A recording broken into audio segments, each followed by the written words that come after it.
Taboo. We've got Cuddlesworth now. He's mildly pissed off with me because he went out and I'd been down to check on him. But it was weird. I remember thinking when he walks off, just it was one of those vague thoughts that I only remembered afterwards, that I've referred to before, that often gets me into trouble when I say, oh, you know, I didn't remember till late. And I go, what the fucking hell are you talking about? But it was that I just thought to myself, when he went, it was about the fact that it was just starting to rain. It was a few drops coming down. I was like, I better be quick and get back in. And I just thought, he won't come back. It was the phrase that I remembered thinking was, a cat will only like run as far as it needs to get dry, and then it'll wait there. It won't think, hang on. It won't plan for the future, because that's how they live in the moment. It's like, it's raining now, get in the dry now, and they'll get somewhere as possibly dry as they can, like you did that night when I found you. I'll never forget that night, kids. You were so fucking fraught, weren't you? You were so. That's when I saw so deeply how you loved me, and how we lived in the camper for like 4 months. Never went out. On the first day, went out for a bit. Then he sort of scampered, and he scampered back in, and he sort of looked to come out again. I just went, no, kids, go on in for a minute. And I opened the window once, and I filmed it. And it was a bit. He just sat. The whole time he just sat. Totally fucking quiet, well behaved, very, very purry, very friendly. He would always come and sit on me and just leave him, and he would just sit up in the cabin on the bed and open the door, and he'd be like, pause into his chest and he'd go, hello, and just do it. Just stop purring. So he just gave all that up because, like, now he wants to go out, doesn't he? And he asks when to go out. But he hasn't fully figured out that there's no option once I've got back in. He has woken, not woken, but he's called the Sergeant Major a couple of times. He doesn't mind, he's a Sergeant Major. He doesn't give a fuck. I'm coming up in the door, bitch. I need to get in. I've changed my panties.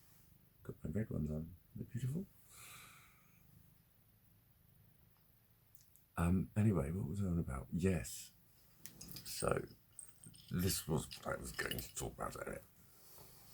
Let's get all nice and fucking decent for this, shall we? No. Suicide. It's on the up. There was like 2 people yesterday messaged me about suicide, which had this sentence, I want to kill myself, or I want to commit suicide, or whatever. Something along them lines. And it's quite a sort of fundamental difference, because one of them was somebody that I'd messaged like a couple of days ago. There'd been some, like, I'd sent her some of my panties pictures. And she chatted back, but there was something else as well that was bugging me about how she was on Facebook but not saying much and not replying much. And I just asked if she was okay, and she wasn't. I won't go into the details, but she told me, and that like mentioned killing herself. But then someone else had messaged, and I didn't open the message till this morning. It was about 5:30 this morning, and that was about killing themselves. But it was totally different. It was thrown at me from nowhere, from someone who I've known for a while, but I don't know. And I think, like, the sort of point I want to make with it is the friend that I'd messaged, she messaged this morning and told me she was feeling a bit better and said, sorry to dump on you. You didn't. It's like, it's a dramatic thing to say, and a lot of people will punish you for even saying it. And that's kind of the point I want to make with it. Is it's like, she was saying it in the same way as that meme that I've referred to before. Where it says, when I'm telling you what happened, I'm trying to tell you how damaged I am. But it's never taken that way. It's taken in the way that it's, I'm trying to say, look how terrible it was, therefore I'm allowed to be like this. That is how you interpret it. That is your schizotypal paradigm. Schizotypal paradigms are incorrect. They're an incorrect interpretation of what has taken place based on the events that have happened in front of you. That is what schizotypal interpretations are kind of written out as. You do one thing, I'll see another. I'll think, that means this then, that means that then. I see a subtext when there isn't one. But that's what you lot do. That is what you lot do with things like, I want to kill myself. Because for some people, it's a part of being alive. It just is. It doesn't mean they're going to do it. It doesn't mean they're going to do it. And for some people, it is the point of drama and whatever. But then you have to kind of think, well, yeah, but that is an element of mentally ill as well, isn't it? Surely that's how extremely you need to express, how you need to be heard. But what I did with the one who threw it at me was I did what I've given out as advice on here, and I stand by it. If somebody literally messages you to say, that's it, I want to kill myself, you need to back the fuck up. And you need to give them the crisis team number. This is what I did. Well, it wasn't blunt. It wasn't blunt. I was like, it fucking sucks to hear you going through that. That's fucking awful. I know exactly how you feel. Seriously, I do. I think about that shit a lot. But if that's where you're truly at, I'm not qualified to help you. That's the fucking truth, mate. That is the fucking truth. I'm not qualified to fucking help you. That is what you say, because you're not. You're not. It's, it's a very complicated situation. Personally, emotionally, legally as well. You can get into all sorts of fucking trouble if people do end up killing themselves. And the thing is, it's like, I've heard people say, oh, I saved them. It's like, no, you didn't. No, you didn't. They were savable. Anyone could have saved them. You didn't save them. Get off your fucking high horse. Seriously. And you wouldn't have killed them either, is the point.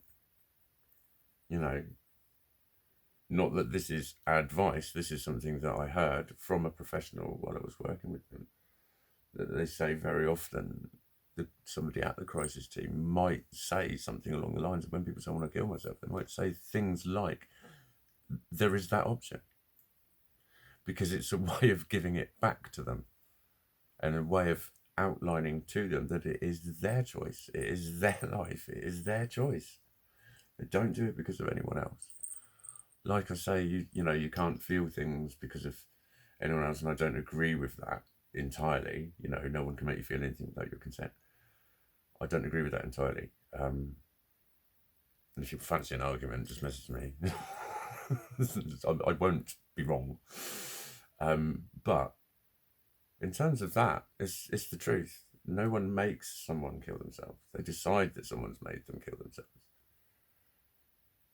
Right, I suppose gangsters make people kill themselves. You know what I'm saying though?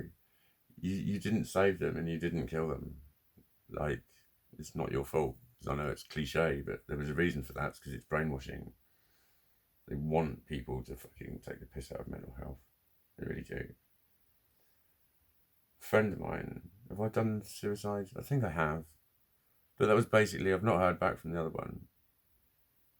I don't know if I will. I don't think he was seriously going to go ahead and do it. And if he had, I think I would have heard about it. But yeah, it was tugging at me. So I was thinking, why am I so compassionate to one for the same, for basically the same sentence? But it was just in such a different context. One of them, someone who I've built a friendship with, and we've got close and had long chats, and we clicked straight away and that sort of shit. We were friends very, very fucking instantly. And it was nice that we were really close friends, but she had a partner. It was good, so it's not about that. No, it was just a close friendship. And someone else is a person that I like, but I'm just like, well, but I'm not saying anything that I wouldn't say or will say. to him, just not in a horrible way, but like, I'm not able to deal with that. I'm not able to, if you're that serious about doing it, and then if he says, well, I'm not that serious, says, well, don't fucking say it then, because it's a really fucking out of order thing to say to people. You know what I mean? Don't say it unless it's real.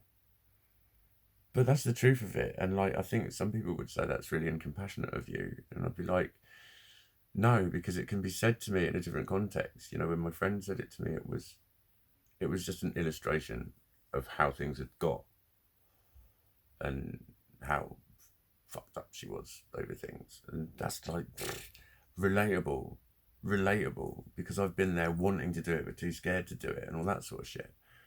So my heart went out. But yeah, I don't know. It is. I am practicing what I preach, because I remember making a post about saying that I don't want to turn my friends into counsellors, and that's what I've been doing. I apologised to my friends. It was as soon as I got referred for clinical psychology, and it was like, when a consultant psychiatrist refers you to a consultant clinical psychologist, and then they offer you 18-week treatment, there's something that isn't going to be sorted out in a pub. Which was one of the things that actually sort of led to one of my 5 principles, there must be more than 5, of making these, because people were still trying to cure me in a pub, in a nightclub. Literally said several times over, I've been cured in a nightclub.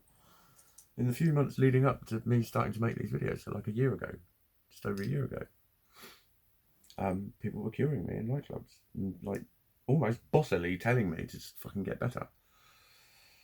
But the post I wrote was, don't make your friends into counsellors. They're not. What was it in my video a few videos ago? It's like, if I'm feeling low, I would want company if it was company that was just gentle company. Just doing anything else. Total distraction. And I know mental health nurses would agree with me on that.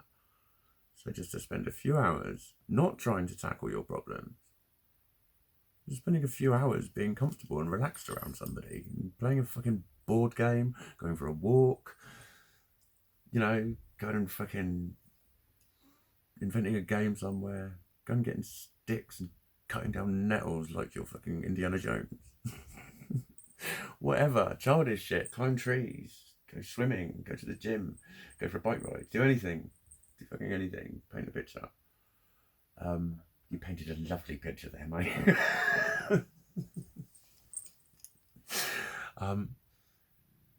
That is what friends can do for you if you've got mental health issues. That is what friends can do for you in an effective way. But it's about educating both sides of the fence. Both sides of the fence. Because I think all too often people like me think that that's what friends are for. And I think a lot of people on Facebook think that, because a lot of people are volunteering themselves on Facebook, which is lovely to see. It's lovely to see the compassion that I'm seeing. There's a lot of hatred that I'm seeing. In the last few days, it's very... But there's a lot of compassion of people saying you can contact me and stuff. And I'm like, I know I've covered will they anyway, but like, also, do you know what to do with them? Do you know what to do with them? Do you know what to do with that when someone's just, instantly getting that intense about something? It's like, fucking hell. Mikey logic does kick in and think, how the fuck can anyone want to ring me? For fuck's sake, I sit and make videos. I don't know anyone else. There's actually maybe one of my friends who kind of discovered me on here, and then we became friends on Facebook randomly as well. That was awesome. I think she's made videos. She was going to make videos. I think her partner, I think she broke up. It doesn't matter. None of that's relevant, Mikey. None of that's relevant. Well, actually, it's relevant because I think it was her partner that made videos. That's why it was relevant. They may or may not be together. Don't know. Anyway, point is, if I'm at the point where, like, I'm seeing a psychiatrist every fucking 3 months, right? I've just thought I'm back in this area now. I should be able to get hold of my key worker again. I had weekly appointments with a mental health support worker. Am I likely to have it in me to be able to fucking help other people? I know there is a thing in, like, shared experience and whatever. But there's also a big element of logic in me going, but mate, I'm not saying I'm fucking different, but I'm clearly, markedly struggling a fair bit more than the average person with my mental health. If I'm driven to doing this sort of shit to cope with it, why the fuck do you think I could got anything to? If I knew the magic words, mate, would I not have said them to myself? That's my point. I'd be better, wouldn't I? If I was good at getting other people better, that's what I'd be doing. So, like, please don't use me as a counsellor unless you're my friend. Unless you're my friend. And we're talking as friends and that sort of shit. It's like, that's what I said to her. You didn't dump on me at all. You didn't dump on me. That's just... I'd want friends to open up to me like that. That's what I want from my friends. If I say, are you okay? I want them to be able to go, no, I'm fucking not. I want them to put a brave face on it. I want them to say, no, I'm fucking not. But there are two very fucking different fucking contexts. Oh my god, this is a very long one. It's probably my longest ever. I just need to fucking shut up.